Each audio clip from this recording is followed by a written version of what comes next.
Now that we know about tick and begin play, let's try to print a message every 1 second. I mean, not only once and not on every frame. Let's see how we can do it.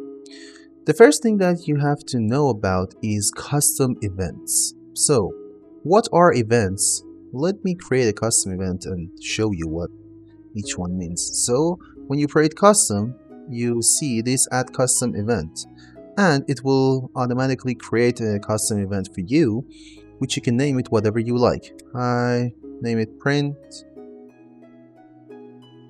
event. Okay, so this print event is something like a function if you have a programming background, and if you do not have, let me tell you like this.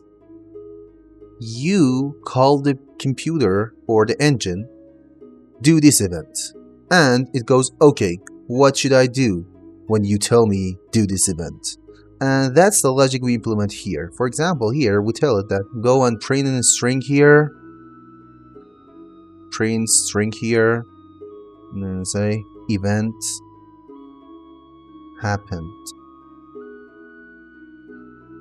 So now consider these two, this event begin play and event tick, they are empty. So if I now compile and play, I see nothing here. Why is that? I do have an event, I defined it, right? Here it's the event. So what's not happening?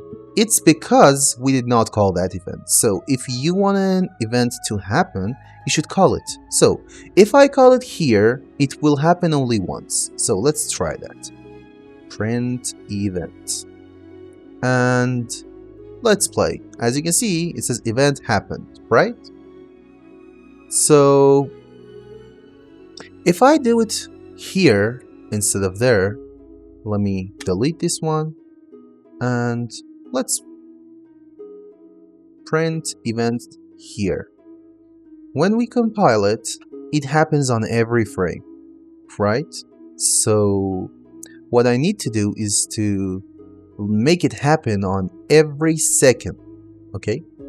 So that's when we use another node. So this is how you create a custom event, and here you use a node called set timer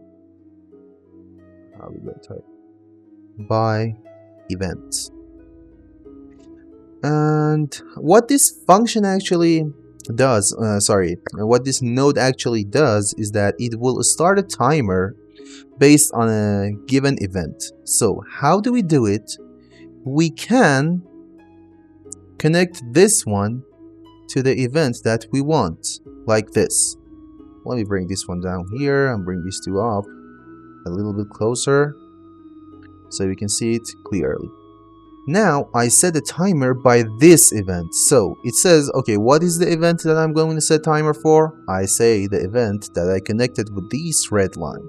It says, okay, how much should I wait in order to execute that function?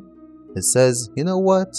Go and do it on every second. This means this number is in seconds. So if I type in 1, it says I'll do it each 1 second. If I type in 2, 3, and 4, it will react accordingly. And another thing to keep in mind is that it will do it every 1 second. And I want this looping to happen, right? So let's see how this one does it. So I press play, and you can see event happened, and it suddenly stopped. Why is that?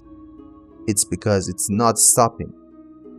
The thing is, here, if I click on this triangle here, I can see that the duration of each one of these print strings is 2 seconds. So if I increase this one to 10 seconds, it will actually stay alive before the next ones get spawned and get printed. So now let's test this one. So now each event happened will be there for like 10 seconds, right? And on each second, another one will be printed. And as you can see, it should stop about something like 10 or 11, I guess. And yeah, that's it. And that's how you print something on every second. So what did we try to print in the first place? So now we are printing this one, but we were trying to print the location of the actor, the location of the pawn that was being printed on the tick event in the previous video. So let's do it again. Get player pawn, get player pawn, and from this player pawn I can get actor location, and from these two I print it. And let's see what happens. So now my location does not change even when I rotate my camera, but as soon as I start moving, you see that this location that is being printed is changing. So that's the end of this video. Hope you enjoyed it, and thank you for watching. See you next time.